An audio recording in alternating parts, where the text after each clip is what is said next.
Hi, hello, welcome back. Okay, so for this video, we will be discussing or we will be continuing our topic regarding amplitude modulation. But this time, we're going to discuss the demodulation part or the detection part. Okay, so this topic is about AM demodulation and detection.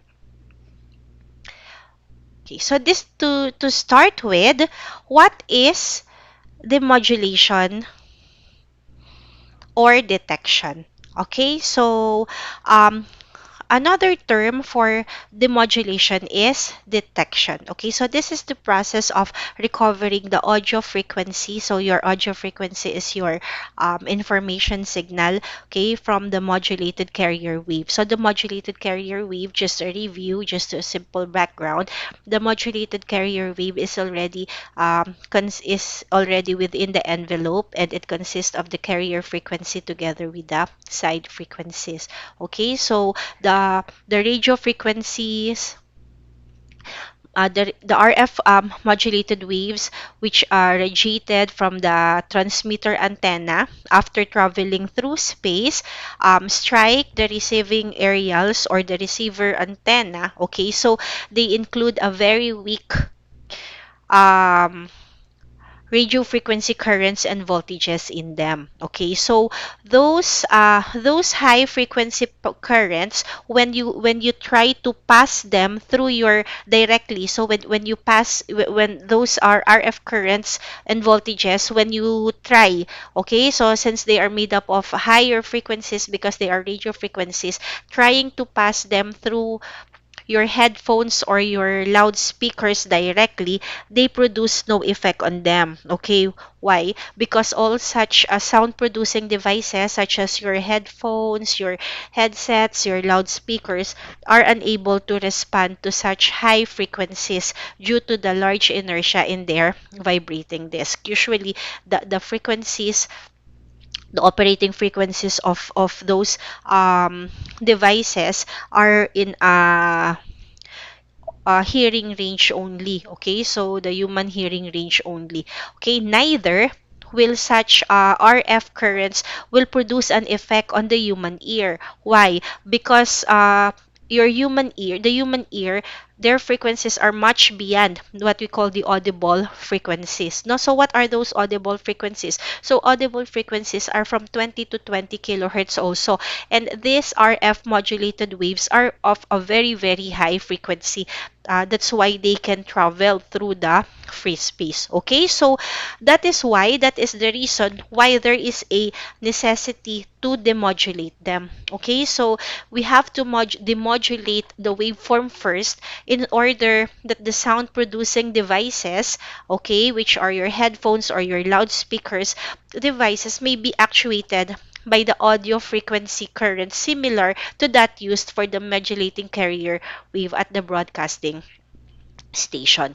Okay, so the demodulation of an AM wave includes two operations. So what are those two operations? First is the rectification of the modulated wave, and then the elimination of the radio frequency component of the modulated wave. So always remember that the radio frequency component is the carrier, and the carrier doesn't contain the information. So where is the information? The information is at the sidebands. So we have to eliminate the carrier frequency. Okay? So what are the essentials? What are the essentials of AM detection? Okay, so we can say that the modulated wave is a mixture of the audio frequency, which is your information signal, and the RF frequency, which is your carrier. Okay, so the essentials of AM detection is for recovering the AF or the audio frequency waveform from the modulated wave. So it is essential to find some way of reducing one half of the modulated wave. Okay, so our term is reducing, or better, eliminating. Okay, so when we say eliminating, this is what we call the rectification. Okay, so as we can see from the figure here, if this is our modulated wave, we remove or eliminated or rectified your modulated waveform. Okay, so we have here only a half wave in it, similar to a half wave. Okay, so the result of this elimination would be the average value of the wave. The result of this elimination would be that the average value of the wave would not be equal to zero. So this is not zero anymore because now the impulse would fall all in one direction. Okay? And then finally, if this new wave is now passed through the headphones, a headphone shunted through a headphone shunted by a suitable capacitor, then your AF will pass through the headphones, whereas your RF will be bypassed by the capacitor. So your capacitor, because of high inductance of magnetic coils of the headphones, will offer a tremendous impedance to your RF or high frequency currents. Okay, so your capacitor will act like a low pass filter wherein it will allow only the lower frequency to pass through it, and among the AF and the RF, AF is the one having lower frequency, so therefore what will you hear on your headphone is the audio frequency, while the RF or the radio frequency will be eliminated by the capacitor, hence the two will become separated. So those are the essentials of your AM detection. Okay, so AM demodulation is the reverse process of AM modulation. So in AM modulation, we have a very, very low information signal, okay, low frequency signal that cannot penetrate or cannot be passed through the free space. So what do? We combine it with a frequency in such a way that it will become high enough that we can transmit it through the free space. Okay, so the AM demodulation is the reverse process. Okay, so we have a high frequency, and for us to detect the information which is the lower frequency, we have to convert that high frequency radio frequency signal going back to its original form, which is the audio frequency. Okay, so we need now an AM receiver. So what is the main concern in our discussion regarding demodulation? So of course, this is what we call the AM receiver. So what is your AM receiver? So this simply converts a received amplitude modulated wave back to the original source information. Okay, so for we're going to discuss first the receiver that is being used for a conventional double sideband full carrier AM. Okay, so to do this, to convert to convert the received amplitude modulated wave back to the original source information, so it must be capable of receiving. Okay, so it must be capable of receiving, amplifying, because after passing through the free space, automatically that waveform weakened. Okay, so that weak waveform must be amplified, so therefore the receiver must have a capability of amplifying, and finally demodulating or carrying back or detecting back the original signal from the AM wave. Okay, so also it must be capable of, so what do we mean? So uh, the most important part there is the selection process, because from the for the AM band, it is from 535 to 1605 kilohertz.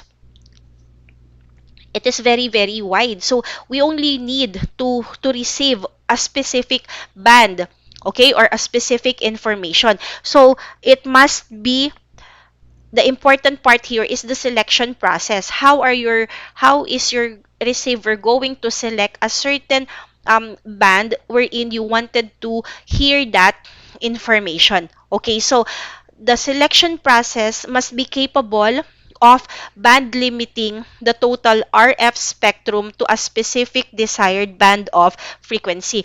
Because the 535 to 1605 is very, very wide. We only need to hear one channel out of that specific spectrum.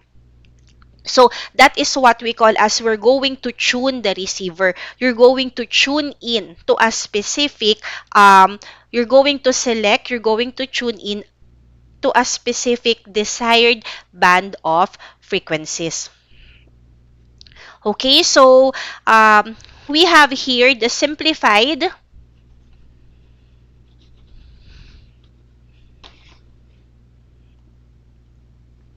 So we have here the simplified block diagram of an AM receiver. Okay, so before the transmitter or the modulation side ends with a antenna. So that is our transmitting antenna. Okay, so the receiving part or the modulation part will start with an antenna. And this is what we call the receiving antenna. Okay, so this is the simplified diagram of our AM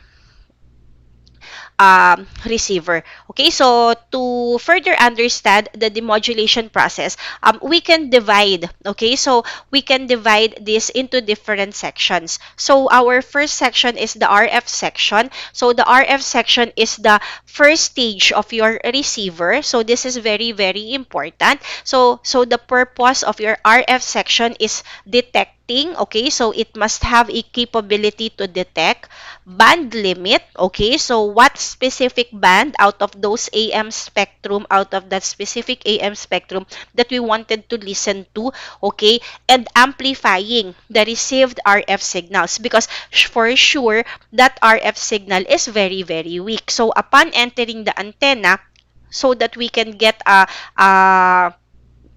valuable result on that, we need to amplify that weak signal. Okay? So the RF section is also what we call the receiver front end, because this is the first part. Okay? So this is the first stage of our receiver.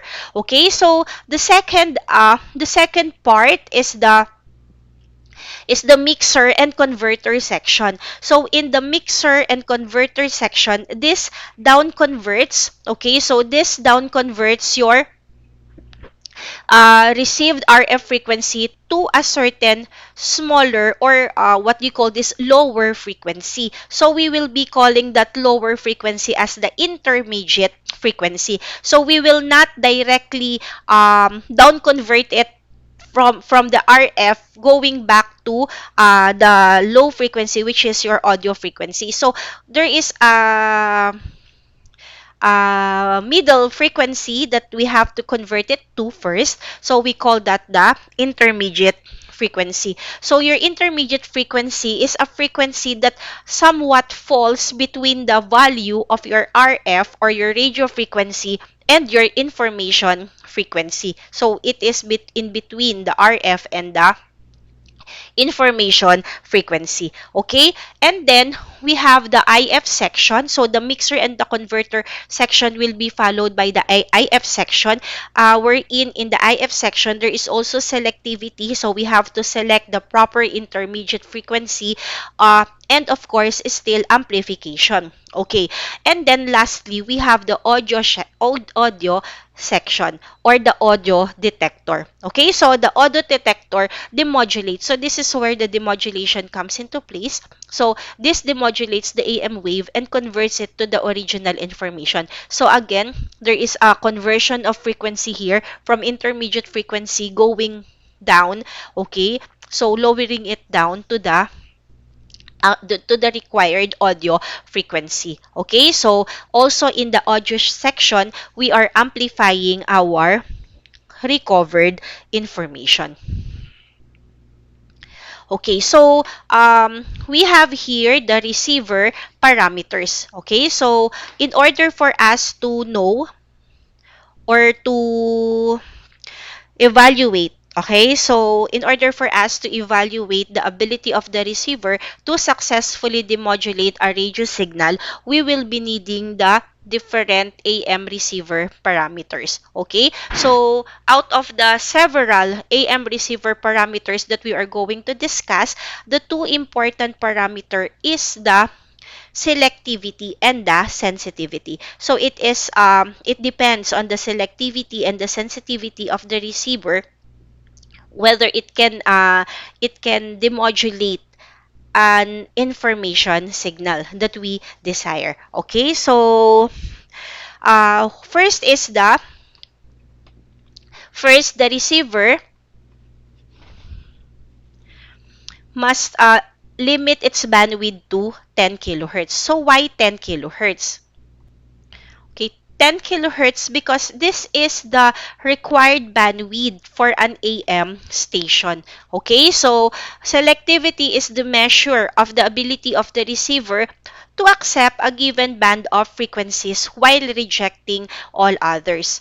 Okay, so for commercial AM broadcast, each station's transmitter is allocated a 10 kilohertz bandwidth. Okay, so if your passband, if you design a filter which has a passband greater than 10 kilohertz, so it is there is a possibility that you will be accepting or you will be receiving a signal coming from the other station or coming from the another channel. Okay, but if you will be designing a filter, okay, a receiver with a passband which is less than 10 kilohertz, a portion of your information signal will be lost. You will not be accepting all the information signal. So therefore, your receiver must select within a bandwidth of 10 kilohertz only, which is the one which is allowable by the FCC. Okay, so how do we measure? Okay, so how do we quantify selectivity? So usually selectivity is being quantified through what we call shape factor. Okay, so what is shape factor? Shape factor is the ratio of the two bandwidth at two levels of attenuation. So what are the two levels of attenuation? Several acceptable ways to describe selectivity is to give the bandwidth, okay, at the negative 3 dB point. Okay, so what is the bandwidth at the negative 3 dB points? We know that we draw the spectrum, and usually the bandwidth is given between the two negative 3 dB points. Okay, however, that is not enough, okay, to determine how well the receiver will reject the unwanted frequencies. So ideally, what we do is we get the bandwidth both at the negative 3 dB mark and at the negative 60 dB mark. So ideally, the bandwidth at the negative 3 dB and the negative 60 dB are equal. So that will give us an ideal value of the shape factor, which is equivalent to 1. So the shape factor is the bandwidth at the negative 60 dB points divided by the bandwidth at the negative 3 dB maximum signal. Okay, however, that is impossible to achieve. So there's a possibility that you can design a filter which will give you a 10 kilohertz bandwidth at negative 3 dB, but it cannot give you a value of 10 kilohertz also at the negative 60 dB point. So usually it's about 20 kilohertz. So that will give you a shape factor which is equivalent to 20 kilohertz divided by 10 kilohertz, which is equivalent to 2. Okay, so that is for a normal low-class AM receiver. Okay, so for more expensive and sophisticated satellite, microwave, and two-way radio receivers, okay, they have a shape factor which is close to the ideal value of 1. So the ideal value is 1. As long as we get a value closer to 1, it is better. Okay, so the FCC makes the adjacent channel assignments as close together as possible because of the overcrowded RF spectrum. Okay, so for AM, the channel assignment is 10 kilohertz. So for FM, it is 200 kilohertz, and for television signals, it is equivalent to 6 megahertz. Okay, another way, another way of uh, analyzing whether the receiver is capable of accepting a good signal is through what we call bandwidth improvement. Okay, so why bandwidth improvement?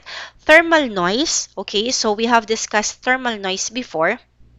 So what do we know about thermal noise before? Okay, so this is the most prevalent form of noise, and this is directly proportional to bandwidth. So we know that as the bandwidth increases, the thermal noise is also most likely to increase. Therefore, if we can reduce the bandwidth, okay, so if we can reduce the bandwidth, noise will likewise also be reduced, okay, at the same by the same proportion. So if we decrease the noise, we are increasing the signal to noise ratio. And if we increase the signal to noise ratio, we are somewhat improving our system's performance. However, there is what we call system performance limitation. So what is system's performance limitation? We just cannot decrease your bandwidth. Okay, so there's still noise. Let us decrease the bandwidth. Decrease, decrease, decrease. Why? We cannot just do that because we also have what we call the system performance limitation. Okay, so we have to know how much, until how much can we reduce the bandwidth. So we can reduce the bandwidth in such a way that the information cannot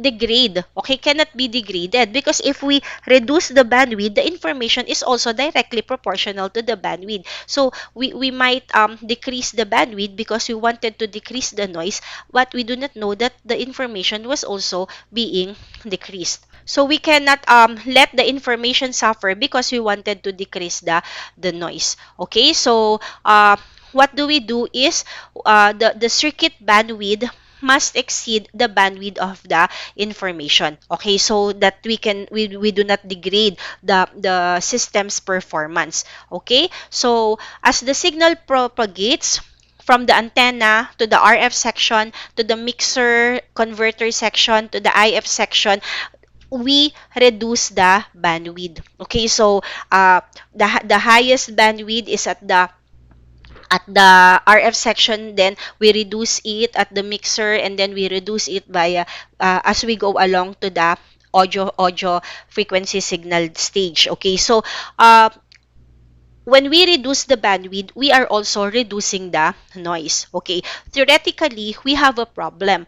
Okay, our problem is how much the bandwidth should be removed. How much of the bandwidth should be removed? Okay, and the practical problem is the difficulty of constructing a stable and a narrow band filter. Okay, so narrow band filters, stable filters are more difficult to construct, if because if we want to decrease the bandwidth, that means we are narrowing your filters. Okay, so the numerical form, how do we quantize your bandwidth improvement? So this is the noise reduction ratio achieved by reducing your bandwidth. So bandwidth improvement, BI, is equivalent to the bandwidth at the radio frequency divided by the bandwidth at your intermediate frequency. So, of course, we expect a value greater than 1.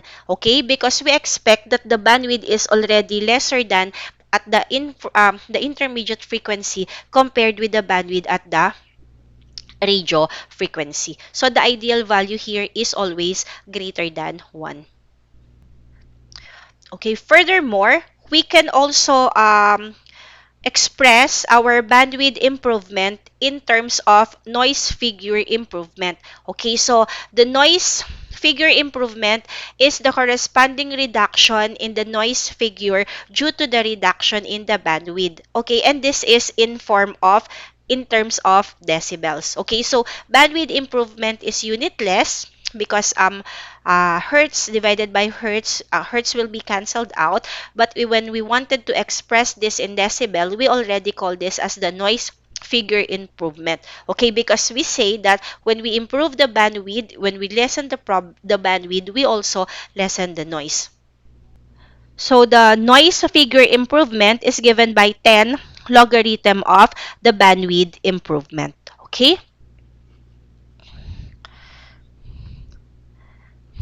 Another parameter is the sensitivity. So what do we mean by sensitivity? Sensitivity is the minimum RF signal that can be detected at the input to the receiver and still produce a usable demodulated information signal. Okay, so what do we mean by usable information signal? Okay, so how do we quantify a usable information signal. Okay, so what constitutes a usable information signal? As the signal to noise ratio and the power of the signal at the output of the audio section is used to determine the quality of the received signal, whether it is usable or not. Okay, so actually we have a standard for those values. Okay, so we have here what are the usable value. So usually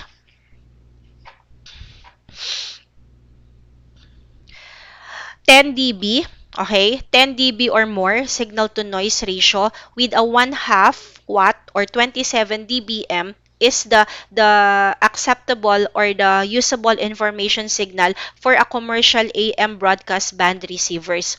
However, for broadband microwave receivers, we are using 40 dB or more with approximately 5 milliwatts or 7 dBm um, power of your signal. Okay, so also, usually they are stated in microvolts of the received signal. So for a commercial broadcast AM receiver, our usable information is given by 50 microvolts, or for a two-way mobile radio receiver, it is given as zero point 0.1 to 10 microvolt voltage. Okay, so the sensitivity is also what we call the receiver threshold. Okay, so this depends on the noise power present at the input to the receiver. Okay, so the receiver's noise figure, the sensitivity of the AM detector, and the bandwidth improvement factor of the receiver. So the best way to improve the sensitivity of the receiver is to reduce the noise level. And how do we reduce the noise level? So we can use that in reducing either the temperature or the bandwidth or improving the receiver's noise figure. Okay? Next is the dynamic range. So what do we mean by the dynamic range? Dynamic range is defined as the difference in decibels between the minimum level necessary to discern a signal and the input level that will override the receiver and produce distortion. Okay, so when we say range, we have a minimum and a maximum value. So a minimum value is just enough so that we can accept or we can receive a specific signal, okay, and a maximum value which will produce overload distortion, or uh, um, it is so high or high enough that it can already produce such distortion. Okay, so the input power range over which the receiver is useful. So the minimum receive level, this is a function of the front end noise, the noise figure, and the desired signal quality, while the maximum receive level is the function of the net gain of the receiver, and this depends on whether it will operate with a single or multiple frequency input signal. Okay, so it says here that it's like the total gain of all stages in your receiver, because every stages of your receiver you have an amplifier, therefore you have several gains. So we are talking about the maximum, which is the total gain of your system. Okay, so we have here what we call a 1 dB compression point. This 1 dB compression point is used for single frequency only. Okay, so the 1 dB compression point is defined as the output power when the RF amplifier response is 1 dB less than the ideal linear response. Okay, so 100 dB is considered as the highest value for the dynamic range. A low dynamic range can cause a desensitizing of the RF amplifiers and result in severe intermodulation distortion for a weaker signal. Okay, so the 1 dB compression signal is used for a single frequency. This is often measured directly at the point where a 10 dB increase in the input power results in a 9 dB increase in the output power. Okay, so next is the fidelity. So what do we mean by the fidelity? So This is the measure of the ability of a communication systems to produce at the output of the receiver an exact replica of the original source of information. Okay, so any frequency, phase, or amplitude variations that are present in the demodulated waveform that were not in the original information signal are considered as distortion. So we have three types of distortions. So we have the change in phase, we have the change in the amplitude, and we have the change in the frequency. Okay, so if there is a phase difference between the output and the input, so we have what we call the phase distortion. If there is a difference in the frequency, so we have a frequency distortion. And if there is a difference in the amplitude, we have what we call the amplitude distortion. So for the phase distortion, this is not particularly important for voice transmission. So why? Because human ear is insensitive to phase variation. So human ear cannot actually recognize if there is a change or there is a difference in the phase of the input and the output signal. Okay? However, this can be devastating to data transmission. Okay, so once we go to digital communication, so change in phase is a very very big problem for data transmission. Although for voice transmission, it is not very particular. Okay, so the absolute we have what we call the absolute phase shift, and we have what we call the differential phase shift. So when we say absolute phase shift, this is the total phase shift encountered by a signal and can be tolerated as long. Okay, while a differential phase shift is different frequencies undergo different phase shifts. So um it cannot be tolerated like the absolute phase shift. Okay, so in the amplitude distortion, this includes or this occurs when the amplitude versus frequency characteristic of a signal at the output of the receiver differ from those of the original information signal. So usually amplitude distortion results in the non-uniform gain of the amplifiers and filters that are used in our circuits. And lastly, we have the frequency distortion. Okay, so frequency is when frequencies are present in a received signals that were not present in the original source information. So this is a result of harmonic and intermodulation distortion and is caused by nonlinear amplification. So usually the second order product which falls outside the bandwidth of a narrow band system affects the frequency distortion. Okay, so we have the intermodulation distortion or the harmonics distortion. But usually, when we have several harmonics and we have a specific bandwidth, all of the other higher harmonics are being negligible. So usually the first few harmonics that that is included in the bandwidth of the system, it concerns your or it adds up to your frequency distortion. Okay? So what's next? Insertion loss. Okay, so what is insertion loss? This is a parameter associated with the frequencies that fall within the passband of a filter, and it is generally defined as the ratio of the power transferred to a load with a filter in the circuit to the power transferred to the load without a filter. Actually, insertion loss is a ratio of the output power of a filter to the input power for frequencies that fall within the filter's passband. So insertion loss is oftenly expressed in terms of decibels, and it is equivalent to 10 logarithm of P out all over P in. So, what constitutes your insertion loss? Because filters are generally constructed from a lossy components. So, what comprises a filter? So, usually it is made up of resistors and capacitors. So, even signals that fall within the passband of a filter are attenuated. So supposedly when the signal is within the passband, it will be attenuated. But since our filters are not ideal and they are also also exposed to lossy components. So that means that even though your signal is within its specific passband, there's still a chance that your signals will be attenuated or filtered out. So that is what causes your insertion loss.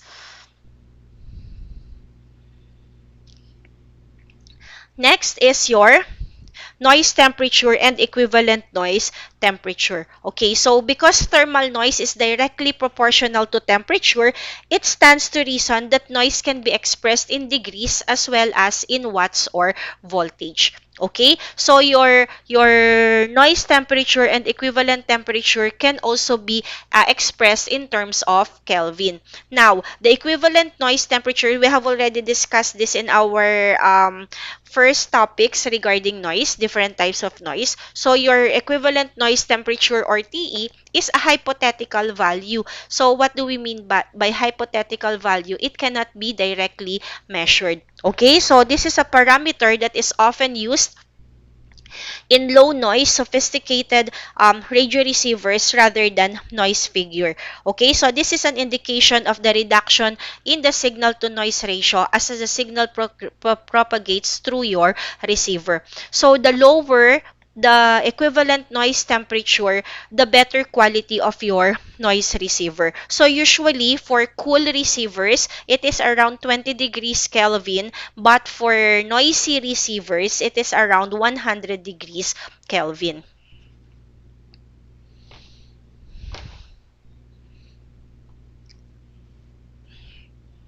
Okay. Okay, so those are the different receiver parameters. So they are being used to evaluate whether your receivers are of good quality or not. Okay, so let us now go to AM receivers.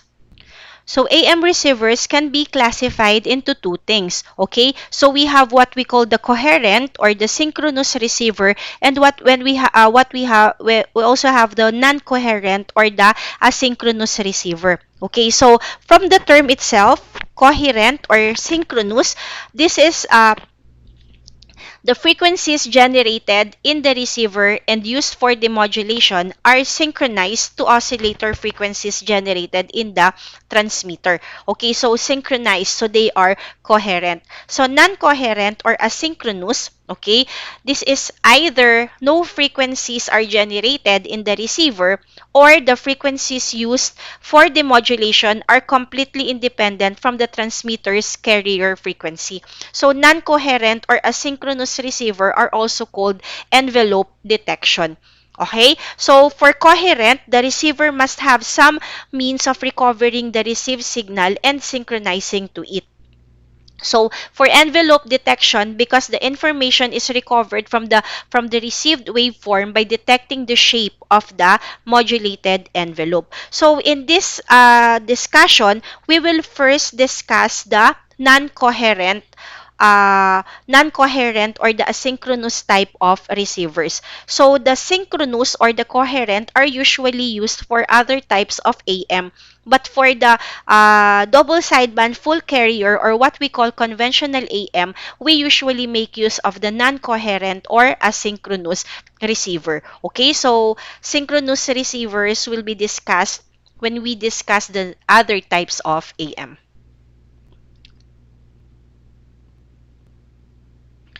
So the first type of a non-coherent receiver is what we call the TRF or the tuned radio frequency receiver. So the TRF or the tuned radio frequency receiver is one of the earliest types of AM receiver. Okay, so the simplest designed, this is considered as the simplest designed radio receiver available. Okay, although there are several shortcomings that limit their use to special applications. Okay, so uh, in the slide is the block diagram for a three-stage tuned radio frequency receiver. So what are those three stages? So those are the RF stage, okay? So the RF stage or the radio frequency stage, we have the detector stage, and we have the audio the audio stage. Okay, so there are two to three amplifiers, so we need two or three amplifiers required to filter and amplify the the received signal to a level sufficient to drive the selector stage. Okay, so in the detector stage, this is where you convert your RF signals directly to information signal, so we don't pass through any intermediate frequency signal from the radio frequency directly to the audio signal information. And then audio stage, this amplifies the information signals to a usable level. There are several advantages.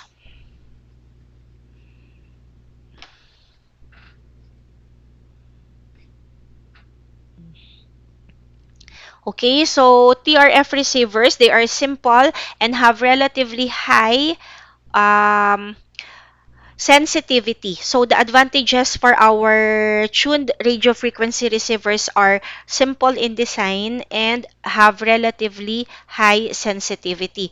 However, okay, there are more disadvantages compared with the advantages. Okay, so the first disadvantage is that the bandwidth is inconsistent and varies with center frequency when tuned over a wide range of input frequency.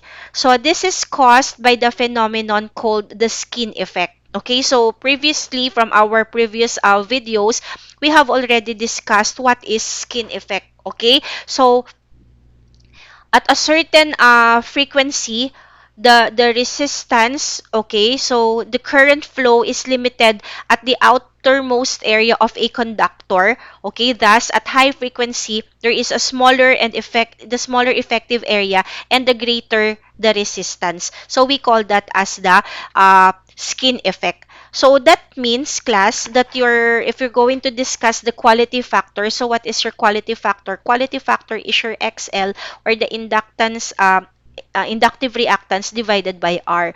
Okay, so in that case, your R remains relatively constant at high frequencies, causing your bandwidth is equivalent to F all over Q. So if your Q becomes constant because of the skin effect, when your frequency increases, your bandwidth likewise is increasing. Okay, so this is not very stable because your bandwidth becomes inconsistent. We have here selectivity of the input filter changes over any appreciable range of input frequency. Okay, so if a bandwidth is set to a desired value for low frequency signals, that bandwidth will be excessive for the high frequency signal. So later we will have an example regarding that problem. The second is the instability due to the large number of RF amplifiers that is all tuned to the same center frequency. So we call that as the stagger tuning. Okay, so stagger tuning means that tuning each amplifier to a slightly different frequency, slightly above or below the designed center frequency. So that is one way to solution our instability due to the large number of RF amplifiers. Okay, so high frequency multi-stage amplifiers are susceptible to breaking into oscillations.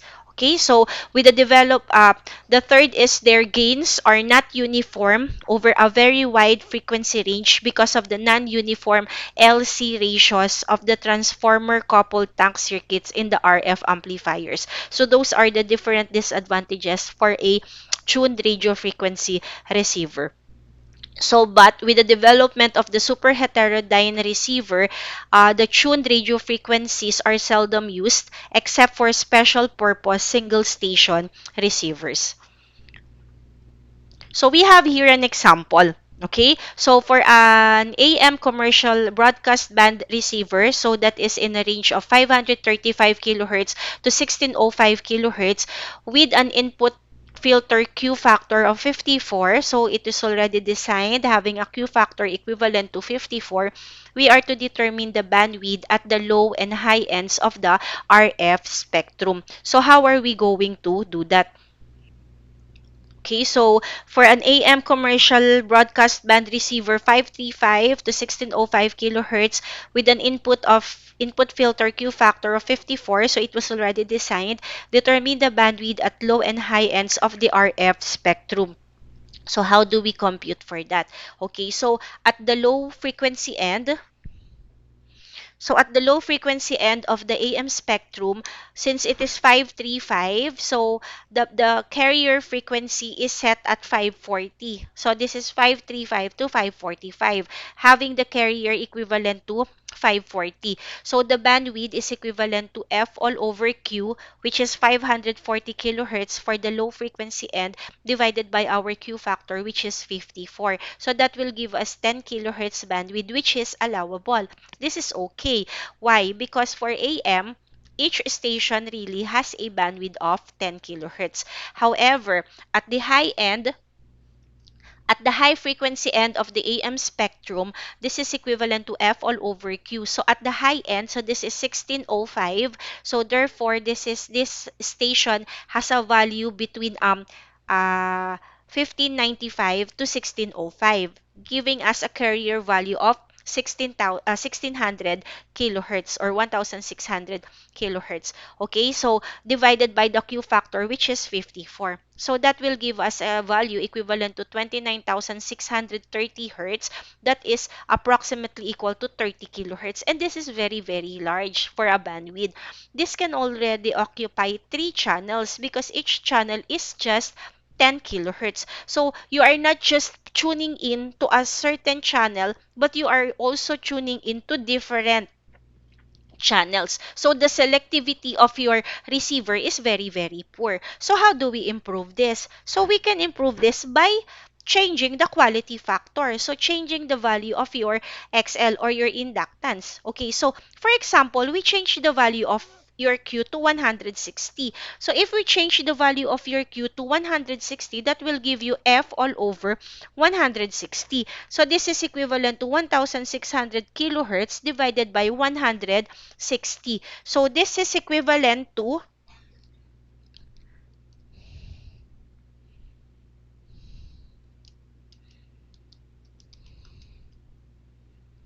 exactly 10 kilohertz. However, if we're going to go back to the lower end, this will become 540 kilohertz divided by 160. So this will give us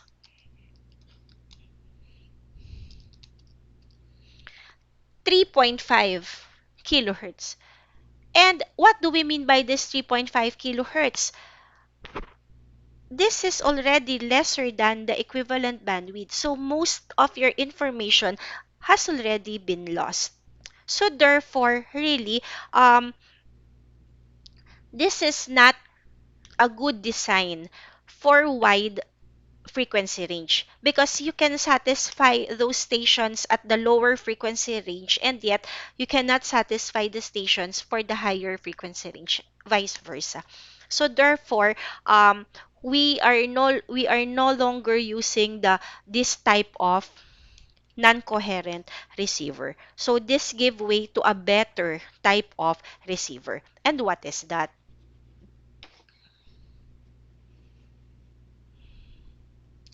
Okay, so our next type of receiver is what we call the superheterodyne receiver. Okay? So, heterodyne means to mix two frequencies together in a nonlinear device or to translate one frequency to another using a nonlinear mixing. Okay, so from the block diagram, you can see that we have several sections here. So what are our several sections there? So we have the RF section, we have this is our RF section. Okay, so this is our mixer and converter section.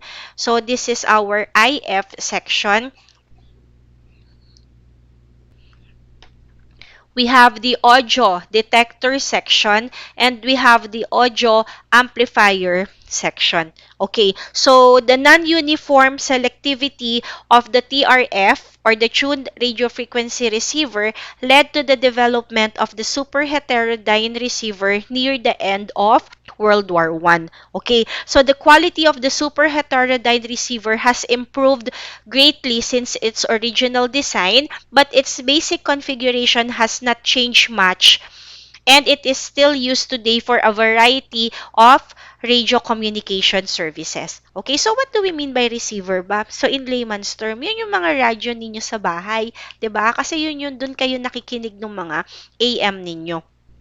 Okay, so what are the important what do you call this parameters in superheterodyne? So that is gain, selectivity, sensitivity character, the gain, the selectivity, and the sensitivity characteristics are superior to those of other receiver configurations. So again, this is made up of 5 sections. So let us discuss those 5 sections one by one. So first is we have the RF section. Okay, so the RF section generally consists of the preselector and an amplifier stage. Okay, so the preselector and amplifier stage can be in a separate circuit, or they can also be uh, in a single combined circuit. So generally, your preselector is a broad tuned passband filter with an adjustable center frequency that is tuned to the desired carrier frequency. So the purpose of your preselector is to provide enough initial band limiting to prevent a specific unwanted RF called the image frequency. So later we will be discussing what is the image frequency.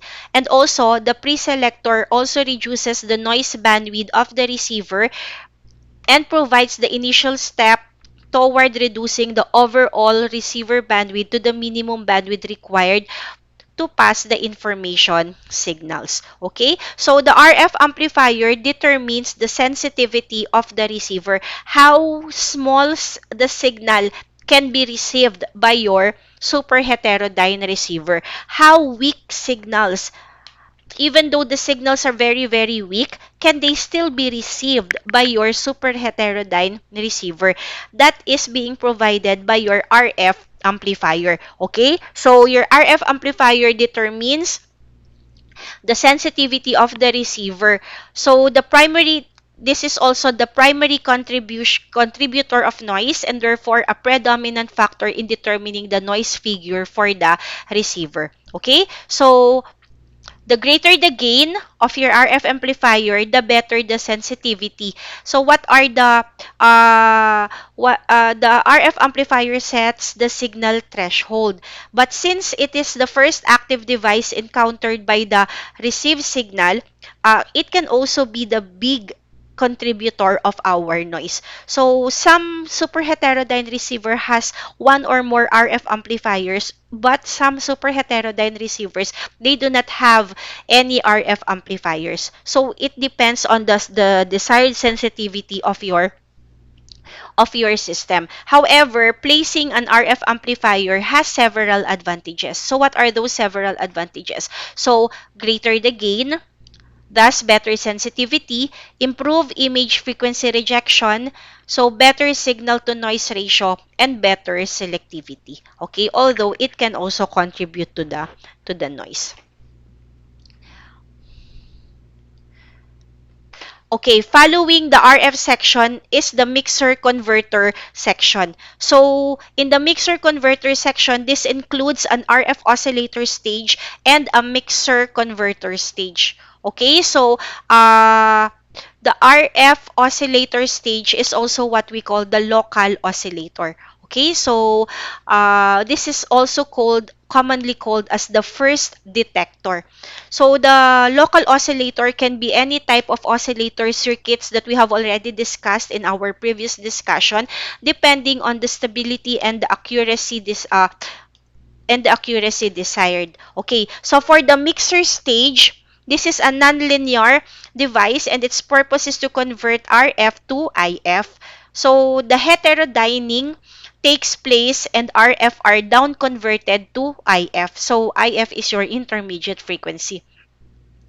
Although the upper and the lower side frequencies change frequency, the bandwidth is unchanged by the heterodyning. So we will just lower down the frequency, but the bandwidth will still be the same. Therefore, the information is still the same because that is still within the specified bandwidth. Okay, so the most common intermediate frequency used in AM broadcast receivers is 455 kilohertz. So again, this is one standard value that you should always remember. Okay, so the although we change the value, we lower down the value of the carrier, we lower down the value of the upper sideband frequency, we lower down the value of the lower sideband frequency, but still the shape of the envelope remains unchanged. Okay, so since the shape of the envelope remains unchanged, therefore the original information that is contained within the envelope is also remain unchanged.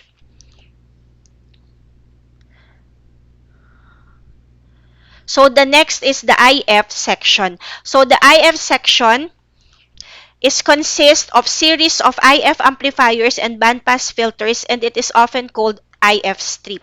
Okay, so the IF center frequency and bandwidth are constant for all stations. So all stations shares the same IF center frequency, which is 455 kilohertz. So if the center frequency is 455 kilohertz and the needed bandwidth must be the same, so therefore it is between 450 to 460 kilohertz, okay, with a center frequency equivalent to 455 kilohertz. So it is not uncommon to see a receiver with 5 or 6 IF amplifiers and a single RF amplifier or simply no RF amplification. So why?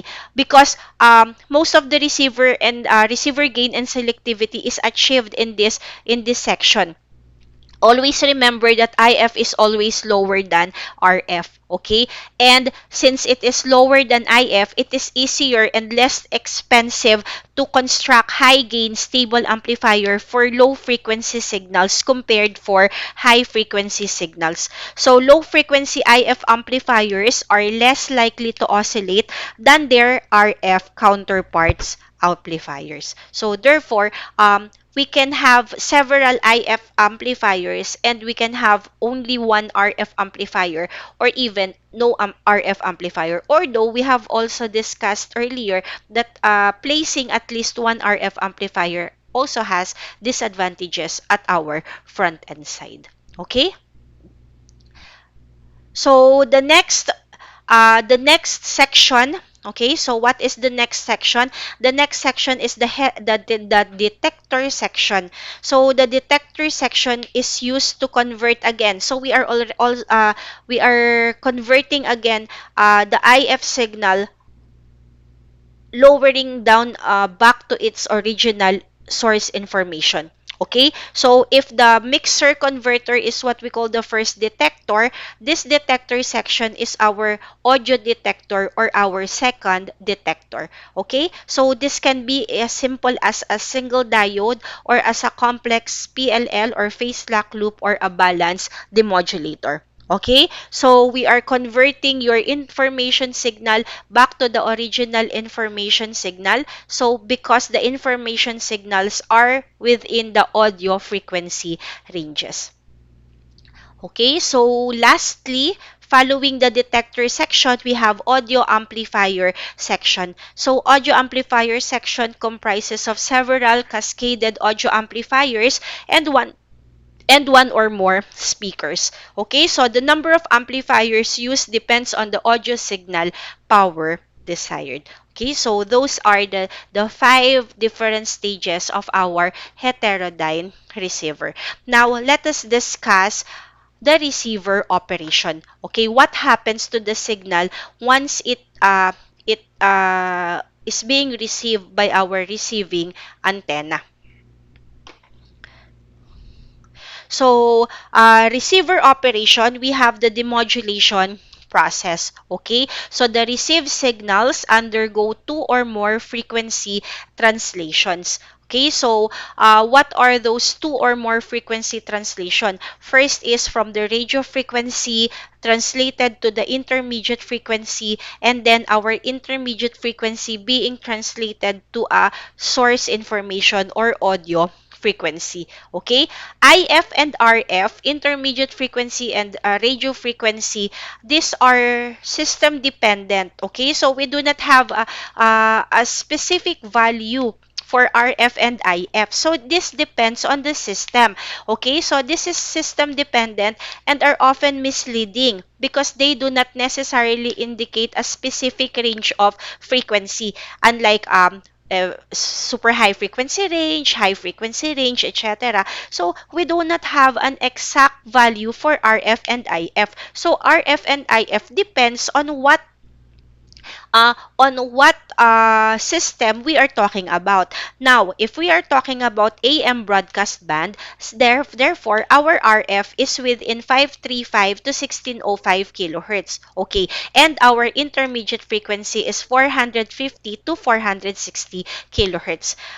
So the definition for RF and IF will differ if we are going to talk about the FM broadcast band, because for FM broadcast band, the RF is now equivalent to 88 to 108 megahertz, and its intermediate frequency is now equal to 10.7 megahertz. So the value of RF and the value of RF is really dependent on what type of system that we are talking about. Okay?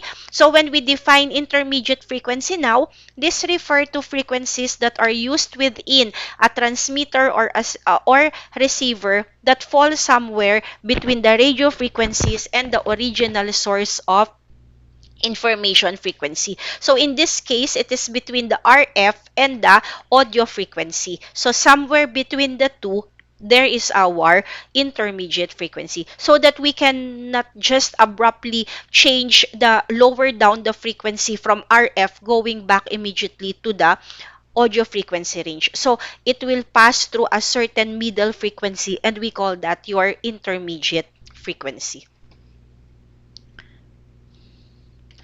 Okay, so one operation, okay, one application or one purpose of a receiver is frequency conversion. Okay, so the frequency in the mixer or converter stage is like in the modulator, except that in the modulator, we are upgrading the frequency. From the audio frequency, we are somewhat increasing the frequency. In the mixer converter, we are down converting the frequency. Okay? So, in the modulator, we are the frequency is up converted. So in the mixer converter, the frequency is down converted. So that is the difference. Okay, so RF signals are combined with the local oscillator frequency in a nonlinear device. Okay, so the output contains an infinite number of harmonics and cross-product frequencies, which include the sum and difference between the desired RF carrier and the local oscillator frequencies. Okay, so we have here IF filters. So your IF filters are tuned to the difference frequency. Okay, so the local oscillator is designed such that its frequency of oscillation is always above or below the desired carrier by an amount equal to the IF center frequency. So from the previous figure in here, we can see that we have here what we call ganged tuning. Okay, so the local oscillator here and the pre-selector here are ganged tuned. So what do we mean by gang tuning? Gang tuning means that the two adjustments are mechanically tied together, okay, so that a single adjustment will change the center frequency of the preselector and at the same time change the local oscillator frequency. So the adjustment for the center frequency of the preselector and the adjustment for the local oscillator frequency is combined, or it is the same. Okay, so when you adjust one, you also adjust the other. That is what you call gang tuning. Okay, another operation uh, for a receiver is frequency conversion. So we have two types of frequency conversion. So we have the high side injection or the high beat injection, wherein the local oscillator is tuned above the RF. Okay, so we use a local oscillator, we use a frequency that is above the RF frequency. Low side injection or beat injection, so when the local oscillator is tuned below RF. Okay? So for high side injection, your local oscillator must be equivalent to the radio frequency plus the intermediate frequency, while for low side injection, it is equivalent to the radio frequency minus the intermediate frequency. So for in AM broadcasting, we always use the high side injection. Okay? So why do we use the high side injection? That will be explained in the later part of our discussion. So in the meantime, let us just say that for AM operation, we use the high side injection.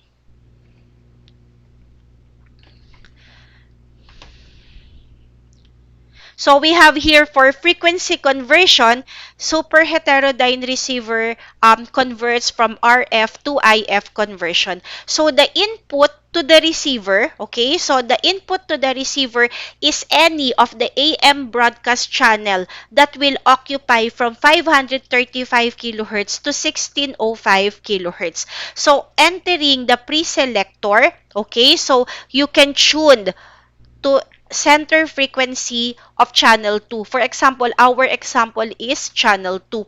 Okay? So, channel 2 is given by 545 to 555 with a center frequency tuned to the center frequency of channel 2, which is equivalent to 550 kilohertz. So that is from 545 to 555 kilohertz. However, our preselector is broadly tuned to a 30 kilohertz passband. So if it is made up of 30 kilohertz passband, your preselector can choose from channel 1 up to channel 3. But our main concern is only channel 2. So the local oscillator here must be tuned to our channel 2. So using the high injection, that is equivalent to the intermediate frequency, which is equivalent to 455 plus the RF, which is 550. So 455 plus 1 plus 550 will give us a local oscillator equivalent to 105 kilohertz. Okay, so what happens now? Your local oscillator will combine with your mixer and converter. So it will just add up to your value. Okay, so there will be a change here. Okay, so when we add the local oscillator, when we subtract the local oscillator and the radio frequencies, the upper band frequency here becomes the lower band frequency here, while the lower band frequency here becomes the upper band frequency here. Okay, at the same time, your channel 3 here occupies the left side here, and your channel 1 here occupies your right side here, giving the output values equivalent to channel 1, the new channel 1, the new channel 2, and the new channel 3. However, only one channel here has an equivalent value of the 455 filter, and that is your channel 2. Okay? So this IF filter now will filter your channel from the 30 kilohertz preselector here to only 10 kilohertz, which is equivalent to 450 to 460 kilohertz. So what happens now? Out of these three channels, only channel 2 will be selected. So therefore, the output of the IF filter is only channel 2, and therefore, the one that will pass through the audio section and the rest of the operation will only be your channel 2. Okay, so channel 1 and channel 3 was eliminated. This is how your frequency conversion happens. Okay, so let's have an example. So we have here, for an AM superheterodyne receiver that uses a high side injection and a local oscillator frequency of 1355 kilohertz, we are to determine the IF carrier, upper side frequency, lower side frequency for an RF wave that is made up of the carrier, which is 900 kilohertz, and the upper and lower side frequencies of 905 kilohertz and 895 kilohertz. So your pre-selector will be choosing or will be receiving this waveform with a bandwidth equivalent of 10 kilohertz from 895 to 905 kilohertz. Okay? It will pass through a mixer with a local oscillator equivalent to 1355. So 1355, this is because of the high injection. So therefore, that is the IF carrier, which is 455, plus the carrier, which is 900. So that is your 1355 kilohertz. So what happens is we have difference in your frequencies. Okay? So we have here the difference in your frequencies. Because we make use of the high side injection, so because the high side injection is used, so your IF frequency of the intermediate frequency is FLO minus FRF. So that is 1355 kilohertz minus 900 kilohertz, which is equivalent to 455 kilohertz. This is accepted because, as we said earlier, all of the stations within the 535-1605 kilohertz band shares the same intermediate frequency. Okay, so the local oscillator is varying, okay, adjusting so that the desired frequency will fall to 455 kilohertz. Now, the lower and the upper IF. So the upper side frequency is equivalent to the local oscillator frequency minus the lower side frequency. So the lower side frequency now becomes the upper side frequency, while the upper side frequency becomes the lower side frequency. So it becomes 460 and 450 kilohertz. Okay? So what happens is that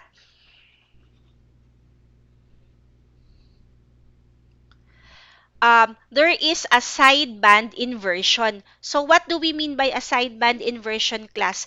Your previous lower sideband now becomes the upper sideband, and the previous upper sideband becomes the lower sideband. But still, the carrier is at the middle, which is equivalent to 455 kilohertz. Okay? So that is what we call the sideband inversion. Sideband inversion is really not a problem for a conventional AM or a double sideband full carrier AM, because exactly the same information is contained in both sidebands, so there is no problem if we interchange them. Okay, so it is not then detrimental for the conventional AM.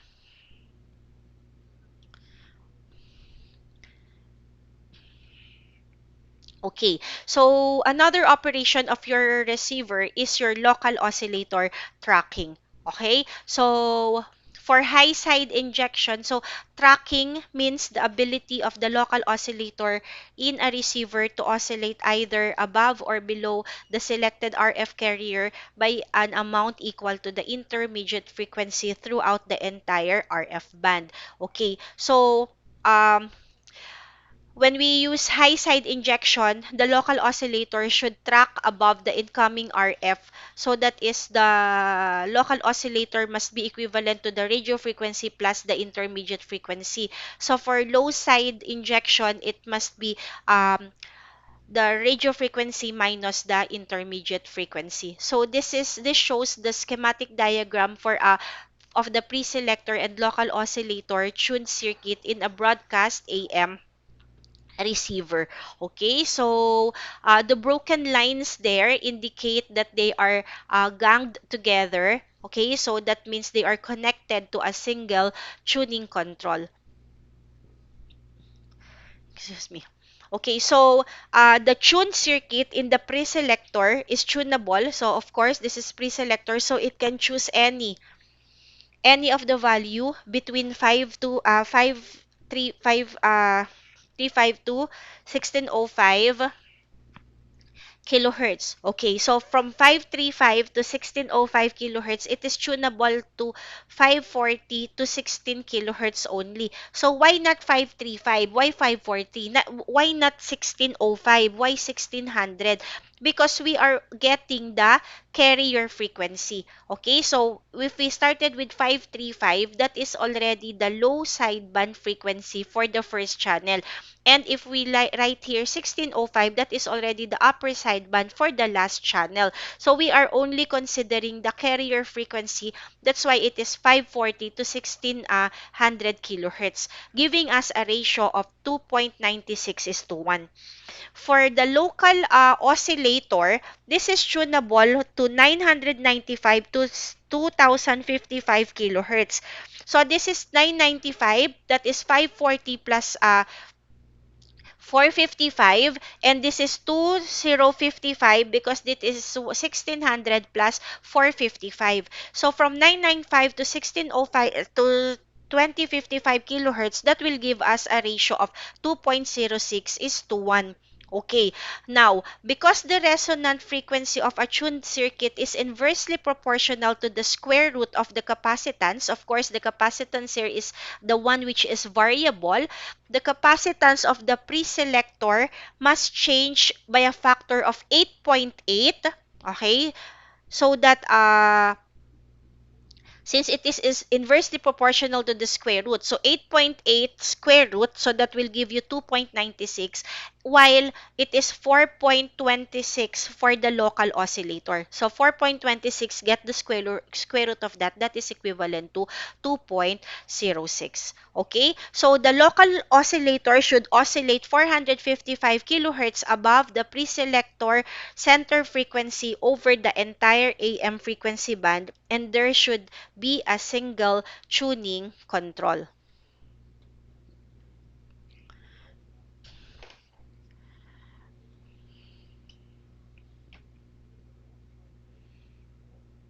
So the local oscillator tracking, so fabricating such a circuit, okay, with no error is difficult if not impossible.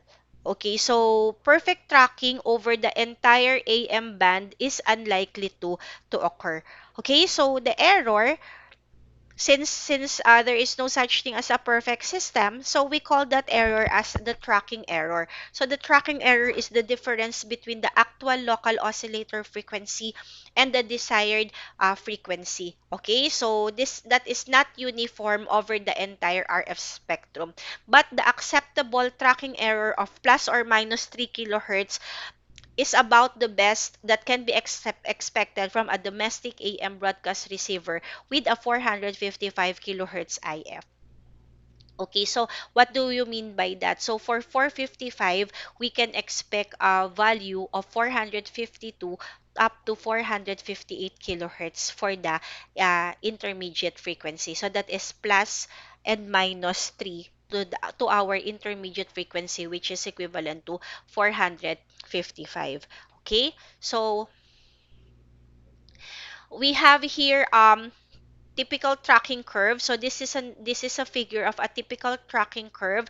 This is a technique used to reduce your tracking error. So the technique is what we call the 3-point tracking. So the tracking error is adjusted to 0 hertz at approximately equivalent to 600 kilohertz, 950 kilohertz, and 1500 kilohertz. Okay, so we call that as the 3 tracking point. So at least three frequencies go back to its original 0 hertz frequency position.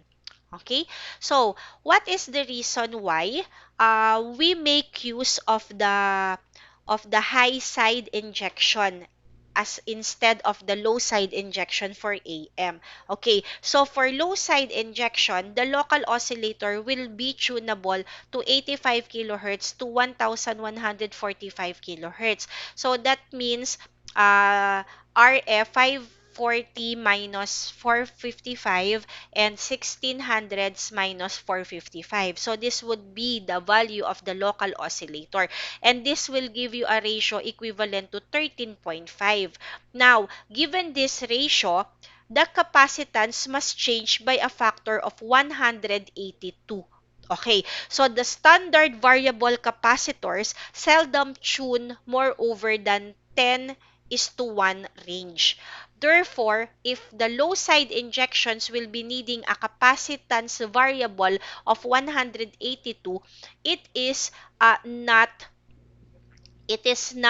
what you call this practical. So it is very, very impractical. So that is the reason why we make use of the high side injection. Because for the high side injection, as you will remember, you will need only 4.26 ratio for the 995 to 2055 kilohertz range. So that is the reason why high side injection is being used for AM or amplitude modulation. Okay? So, um, gang capacitors for local oscillator tracking are relatively large, expensive, and inaccurate and difficult to compensate.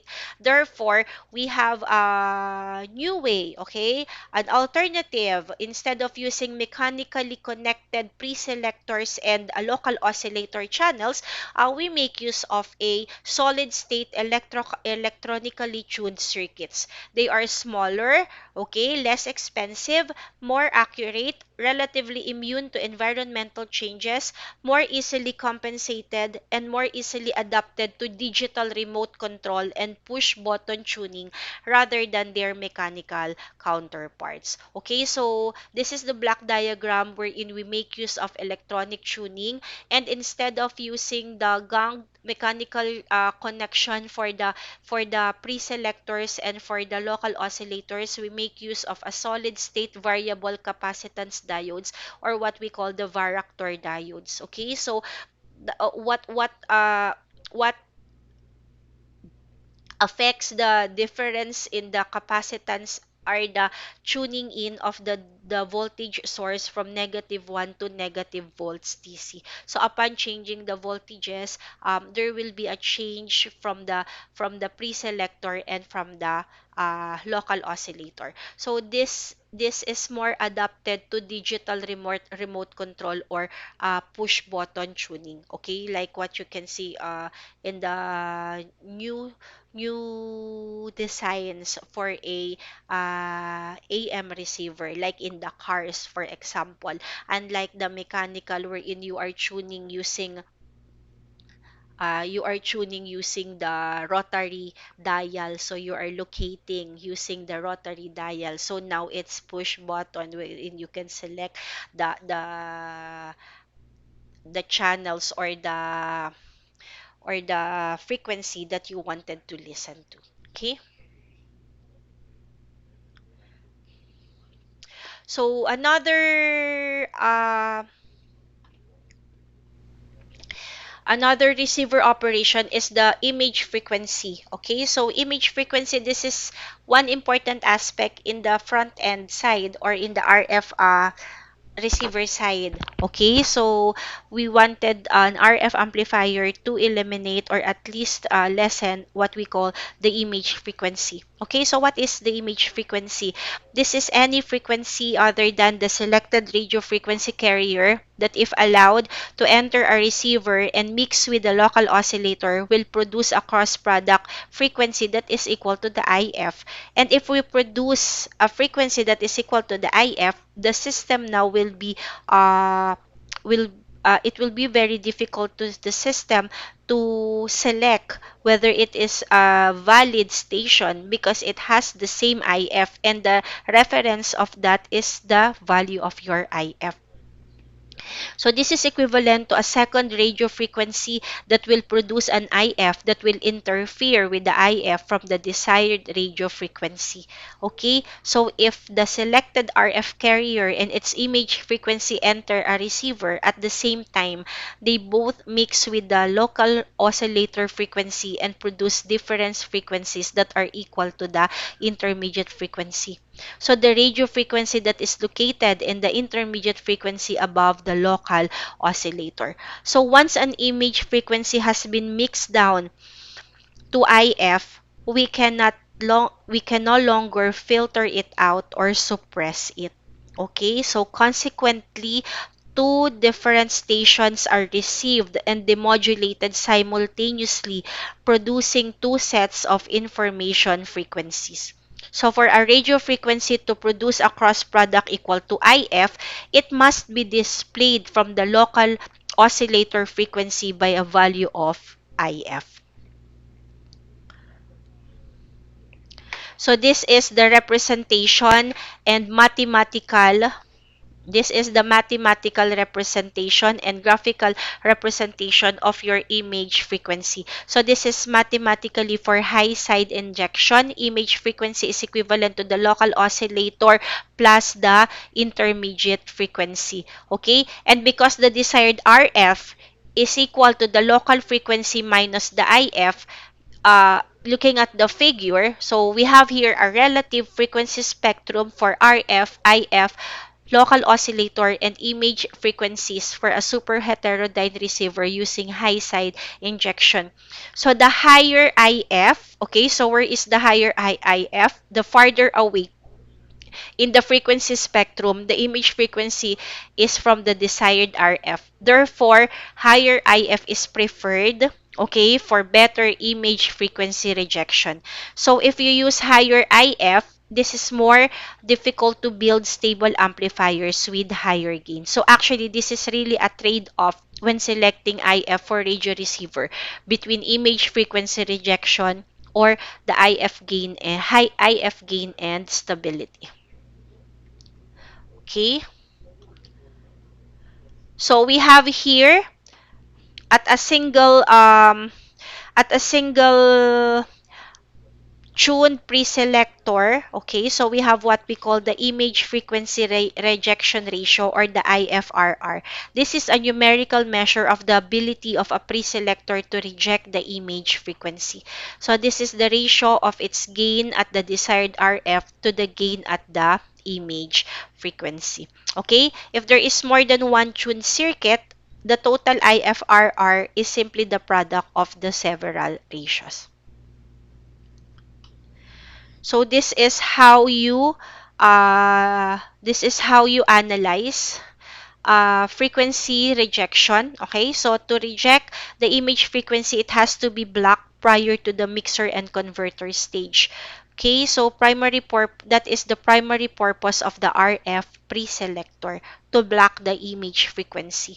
Okay, so the ratio of the RF to the IF is also an important consideration of the image frequency rejection. The closer the RF to IF, the closer the RF to the image frequency. Okay, so once an image frequency has been down converted to IF, we cannot remove it anymore. Okay, so if the bandwidth of the preselector is sufficiently narrow, the image frequency is prevented from the entering the receiver. So the figure illustrates how proper RF and IF filtering can prevent an image frequency from interfering with the desired radio frequency. Okay, then we have what we call double spotting. Okay, so what do we mean by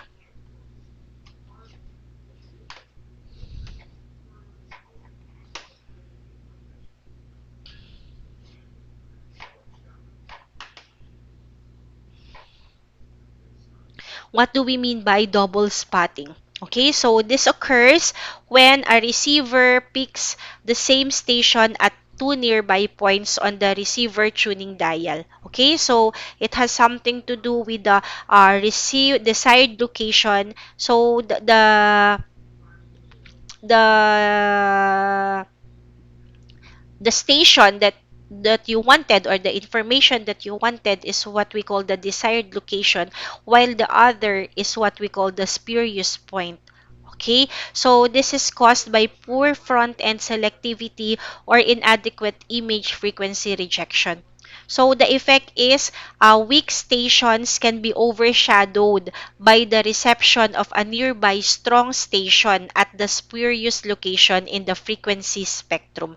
Okay, so this may be used to determine the intermediate frequency of an unknown receiver because the spurious point of the dial is precisely two times the IF center frequency below the correct receiver receive frequency. Okay, so this is very, very harmful. Okay, so say because the local oscillator frequency is offset from the wanted station. So let us say you wanted to listen or to tune in to a frequency which is equal to 800 kilohertz, okay, with an IF equivalent to 30 kilohertz, for example. So the local oscillator will be tuned to 800 kilohertz plus 30 kilohertz. So that is equivalent to 830 kilohertz. So due to poor selectivity, a station at 860 kilohertz will also mix with the local oscillator and can also get an IF equivalent to 30 kilohertz. Okay, so 860 minus 30, that it will also give you an uh, IF which is also equal to 30 kilohertz. So if the receiver is now tuned at 740 kilohertz, the oscillator will be at 770 kilohertz. Okay, so 740 plus 30 kilohertz. So this will also give an output of an IF which is equivalent to 30 kilohertz. Now, your 800 kilohertz will be heard at 740 and at 800 kilohertz dial. Okay, so double spotting. You can hear the 800 both dun sa 740 and 800 kilohertz. What if you really wanted to hear 740? So it was overpowered by the 800 kilohertz. Okay, so that is what we call, or that is what you call double spotting.